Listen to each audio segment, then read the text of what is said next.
Okay, everyone. Hopefully the new camera looks good. We'll see how it goes. This is Ghormeh Sabzi from Iran. Here, this is like an herb stew, essentially. A lot of herbs. As many herbs as possible, and a good variety of herbs. What I have today is spinach, which, by the way, these herbs are looking wilted. It's because I was supposed to cook this last week, and then I didn't. The only one that I replaced was the cilantro. Look at how beautiful the cilantro is. Anyways, the herbs that I'm using is going to be spinach, leek, cilantro, dill, green onion, and curly parsley. I also saw some people put mint in theirs. Different amounts of all these, and then also a very important ingredient is fenugreek. If you can find it fresh, use that in with the herbs. If not, whole dried fenugreek is just fine. As far as other ingredients that you're gonna need, you'll need yourself some nice stew meat. You can use lamb, you can use beef, your call. This is a nice, what is this, a London roast, chuck roast? It's a rump roast. I was wrong both times. A large yellow onion, good amount of olive oil, black pepper, turmeric. This is a rare ingredient. Not rare. You're gonna have to go to a special place to get it, right? You're not finding this at Walmart. This is dried limes. So I had to go to a specific store to find them. You're gonna need a few of those. And then other than that, basmati rice. Nice basmati rice. That's really the last step. Want to see something cool with this new camera, guys? Look, I can see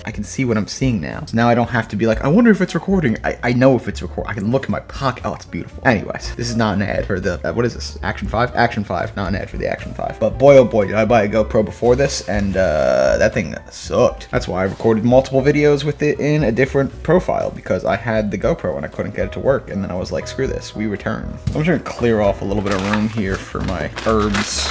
You can chop these bad boys by hand if you'd like. Honestly, you probably should. It's the traditional way of doing things, but there's so many of them. So many herbs, so little time. I've seen some people take the ends off of their cilantro. I don't know why. There's no reason. You don't have to. Actually, you know what? You know what, guys? Chop compilation. Let's do it the right way. Let's see how long it takes to chop. I mean, I can see not wanting the ends of your cilantro, right, if you're making something like, I don't know, like a salsa, where the texture matters more. This is a stew. These herbs are about to braise for like 5 hours. Ooh, that didn't sound good. Was that my knife snapping? It was not. Okay. I don't feel like eating metal. Doesn't feel like it would be good for my digestion. I actually just had a chunk of glass in my fish that I got from Walmart. And is that going to stop me from eating Walmart fish? No, it won't. It really won't. But it was spooky, because if I ate that, that probably would have been pretty bad. I don't know how well your body can digest pieces of glass. I mean, I feel like I've seen people eat glass before online. Maybe it'd be fine. Can your stomach digest glass?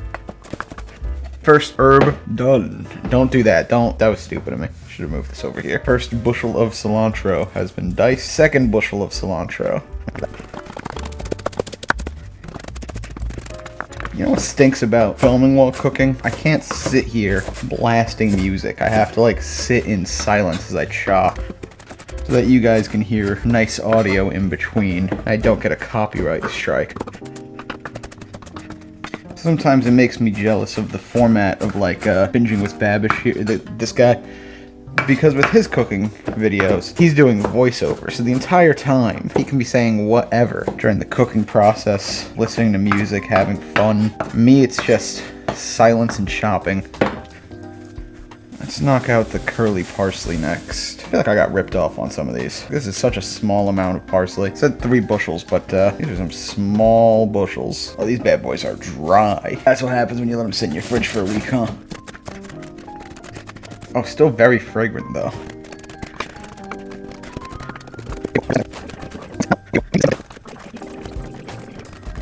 What's great is I never know if I've chopped these enough. I mean, I guess it's looking decently chopped. I think a little more, maybe?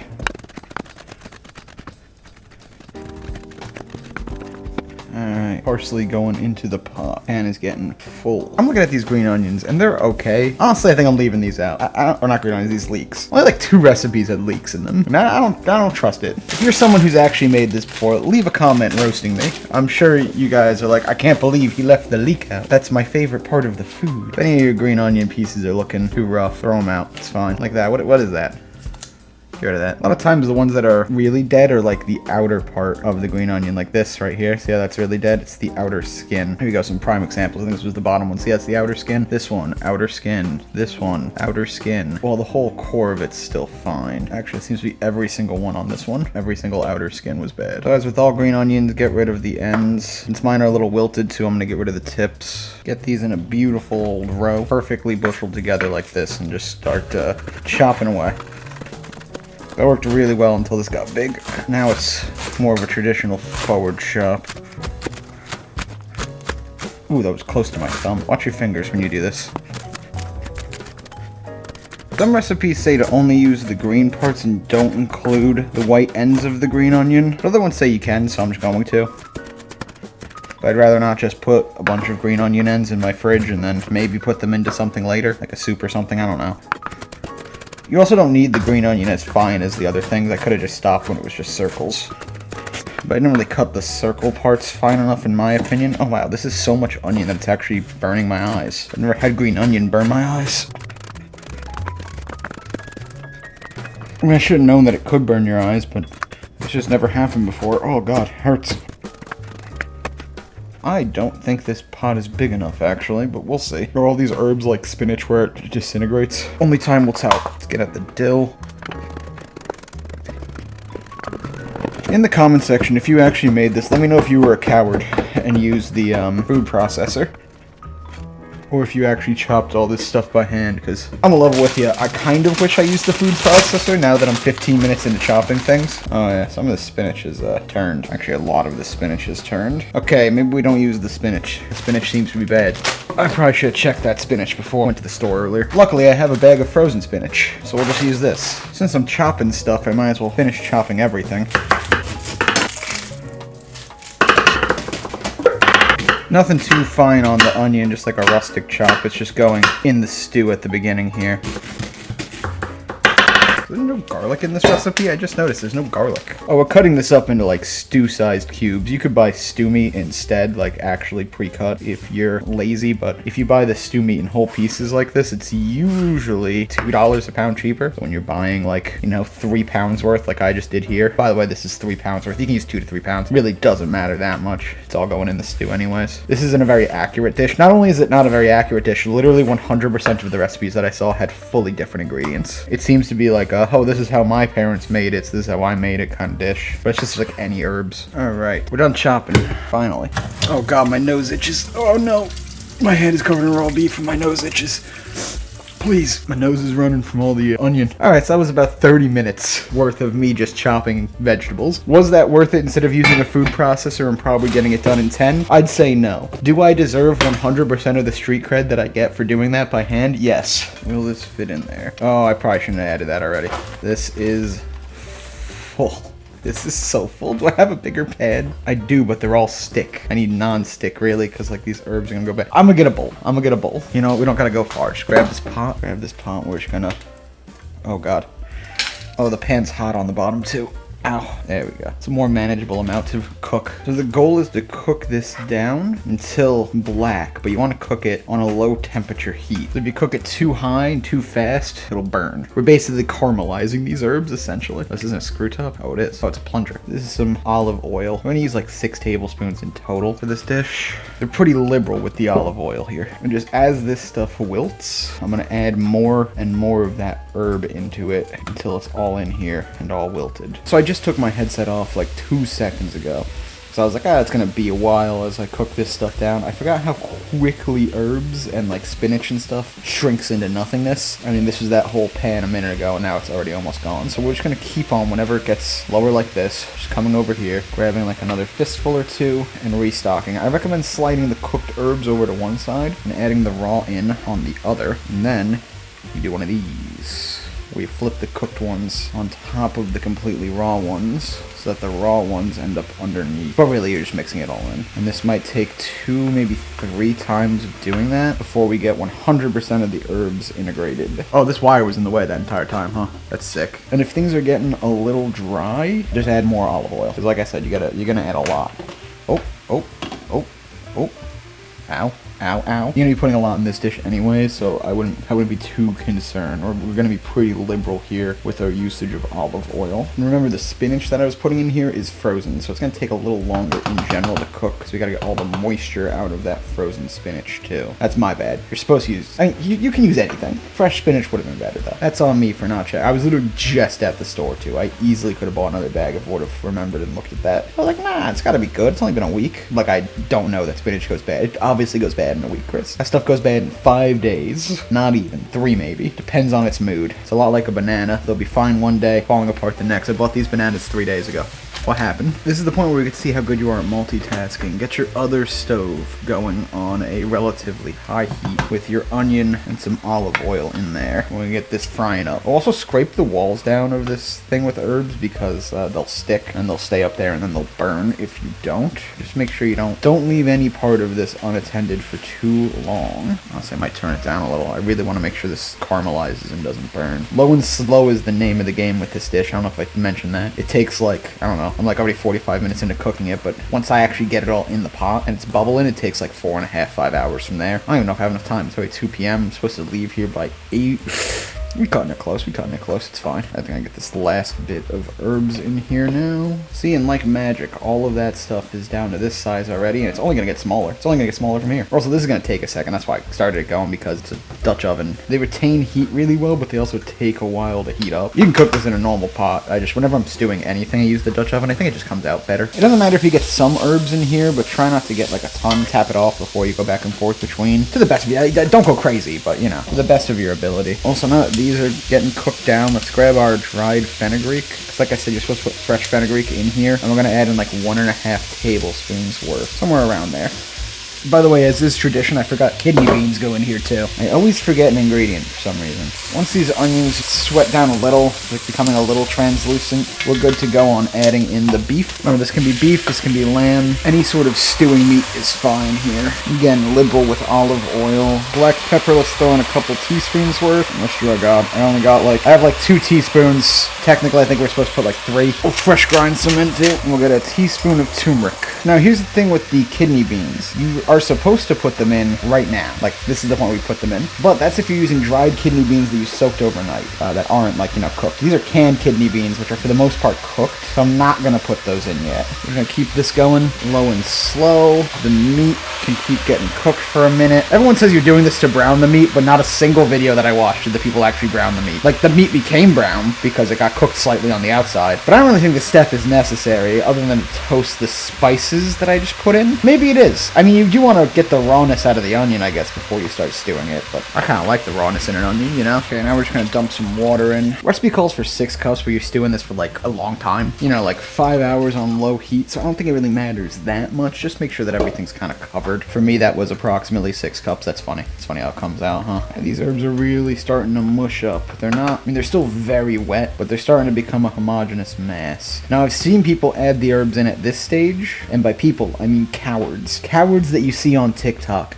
Don't ever trust TikTok recipes. I'm a level with you. I mean, some of them are good. Let me rephrase that. Some of them are good. But for the most part, you're gonna get a lot better of a recipe if you kind of deep dive into YouTube and find a video with like 3,000 views on it, and it's just like somebody's uncle or aunt or grandma, you know, just cooking. This recipe came from like 3 different old men with big bushy mustaches. That was my criteria. How bushy of a mustache did they have is how much I trust you. For really any man on the face of the earth, right? We're looking at Italian dishes, bushy mustache required. Anything in the Middle East, bushy mustache. You got a bushy mustache? I'll trust you with my life. Like, you got yourself a flavor saver that big? My God, what has this man been through? Oh yeah, scrape the bottom right now, just so like, in case anything was kind of like stuck on down there. You want to make sure that it comes up into the soup. Alright, my herbs are starting to darken actually. That's good. They're getting there. These will probably need like another 10-15 minutes. You're just gonna add your herbs whenever they're done, right? Like, this can start while it waits on all these herbs to get tossed in. Oh yeah, in here, add in like a couple teaspoons of salt, 2, 3, I don't know. You can check it for saltiness later too, but you want the salt to get into the meat. That was honestly probably like a tablespoon. More than 2-3 teaspoons. Well, 3 teaspoons is a tablespoon, right? So, which is why I think it's funny when recipes are like, put in 3 teaspoons. It's like, what, who, have you ever cooked before? Like, you're the guy writing recipes. You should know your conversions. I mean, I guess I don't really know it all. I think I do. I think it's 3. I'm pretty sure it's 3. You know what? Full confidence. It's 3. And if I'm wrong, don't comment comment saying otherwise. I'm right. I mean, these beans are probably fine to go into the stew right now, actually, now that I think about it, but I think I'm gonna wait. I'm gonna hold off, because they don't add flavor, right? They're just gonna soak in flavor. They don't need that long to soak in flavor. So I'll probably put them in halfway through, maybe at like the 2.5, 3 hour mark. Okay, now that we have this at a boil here, turn down the heat, and we just want it to simmer, and we're gonna let it simmer for like 5 hours from now. I'll come back when this is done to show you what we do next. This is pretty much done. I could probably take it a little bit further, but it's getting pretty dark in color. And it's getting to the point where I'm constantly having to move it. But I mean, you remember how big this was before. Look how small it is now. Heck, remember when it was all just full vegetables? That's wild that it shrinks down to this. So simply just take all this and into the pot with it. Give it a good mix so it spreads out throughout the soup or stew. I guess this is technically a stew. Is it? What's the difference, really, between soup and stew? Now for the dried limes. They're pretty cool, right? Look at that. They smell great. Wow, do they smell good? Okay, this feels like a dangerous thing to do in my hand. Let's put it on the table. You just want to poke a couple holes in them. You know what? I bet you I could do this with a fork. Feels a bit safer to do with a fork. Then we're going to take these bad boys, once you got holes in them, drop them in. We need about 5, maybe 6. Yeah, the fork works great. Just really aggressively stab into it. None of that coward thing that I was doing a minute ago, where you were lightly tapping, because I was nervous that it would just eviscerate it into pieces. It will not. And one last mix just to get these guys coated. They're going to float. Like, they're just going to float probably the entire time. Count how many you have, because you're going to need them later. Pull them out later. In about 3 hours, we're pulling those guys out. But if you leave them in too long, apparently it makes it bitter. Some people like it that way, though. I was reading. Some people are like, no, leave it in. Some people pull it out and then drop them back in when served because some people like to eat them. Maybe I'll try one. I don't know. I'll see you guys in 3 hours. Oh, just a heads up, actually. You're stirring this like every hour or so. We're just kind of leave it on a light simmer. I've got mine on low right now, so. It's been 3 hours. Well, 3.5 is what we got. I've had to add more water in a couple of times here. This is actually looking pretty done. It's supposed to go for 4. Well, I guess right 3.5, 4, 5. I saw someone say you can get this going for like up to 10 hours. 10 hours feels aggressive. I just knocked so much of that onto me. That's cool. That's fun. All right, so we gotta get these limes out of here. Should be 6 of them. Oh, they are kind of soft. 1, 2, 3. Anybody got an idea why my refrigerator keeps making that noise? That's my refrigerator. You think that's like an alarm for a washing machine or something. And now we're gonna get these kidney beans in there. We don't want to add in the bean juice, just the beans. So just use 1 can of beans to open up another. Rinse off some of that red goo and into the stew. Alright, now we just gotta mix these beans in. Slap the lid. Oh, I almost left this one in here. Put the lid back on, let it go for another hour. Well, hour or so. Could let it go a little bit more. Just knock all these random herbs onto your floor, you know? That's where they belong. Don't even try and sweep them up. Just put them on the ground. Alright, as for the rice, just go ahead and get some rice in a pot. I'm just gonna put like, I don't know, a pound of rice in there, I guess. Half this bag. Give it a quick rinse. You don't need to go crazy with the rinsing. Honestly, I don't even think you need to rinse this rice off at all, technically. But force a habit, you know? I just like to rinse my rice at least once, no matter what. Just because I want to get some of that rice starch off. There's always so much starch. Rinse it once, knock the rest of the rice onto the floor, and then just fill this bad boy up with water and let it soak for an hour. Just let the rice soak out for an hour. This is boiling for its last hour, and then we should be able to heat up the rice and be all done. Alright, so the rice is done after about 5 minutes of boiling. Just take it and just put it in your colander or whatever these things are. What are these things called, Cameron? Yeah, colander, strainer, nailed it, whatever you want to call it. What do you got that can drain the rice, all right? Put it in that. And now normally you'd put some saffron water in here. I don't got any saffron. Put turmeric water. I thought about faking it for camera, but instead I'm just going to put it on a yellow plate. Isn't that nifty?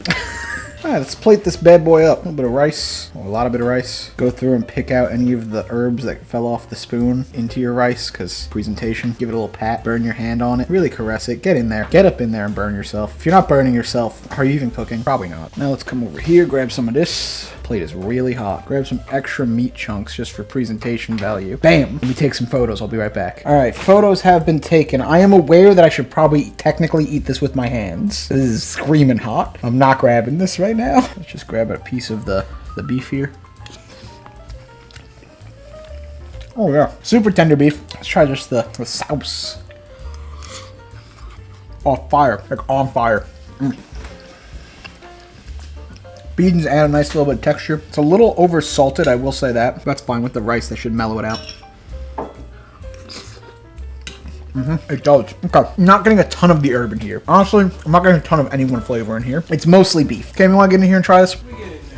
feel like there's not one specific flavor jumping out to me. Yeah, no. Yeah. Like, there's so much stuff in there, but it all just tastes like one thing. Yeah. It's homogenous. It's got a little acidity. A little bit Yeah, of I that feel like lime there's flavor. not one spice sticking out. The lime is probably the biggest thing. If you would tell me this was something from the Caribbean, I'd believe you. It's got that Caribbean vibe to it. It's good. Yeah, no, it's good. It'd be easy to make if you put all the herbs in a food processor instead of hand chopping it. What do you give this out of 10? I don't normally do that, but what do you give this out of 10? I was gonna ask you that. I Give it like a 7. feel like that's fair. Yeah, I was thinking a 6 or a 7. Alright, well, make it yourself. That's how you're gonna determine what it tastes like, 'cause I'm really stumped for this one. It tastes like beef stew. Yeah. But there's so much other stuff in there that wouldn't make it beef stew. What spices are in there? Just turmeric, Oh, okay. black pepper. Turmeric, black pepper. It's It's all herbs. It's Yeah. cilantro, parsley, dill, spinach, green onion, normal onion, kidney beans. I mean, it's good. Oh, I guess make it yourself and figure it out. Yeah. See you guys next time. So as I was eating it, I was like, why is this? There's like crunchy bits. Is there sand in here? It's the bottom of the pan. My Dutch oven broke. Look at that. I'm eating ceramic. I have to throw this whole thing out. All the food. It was a complete waste of time. Hope you guys enjoyed though.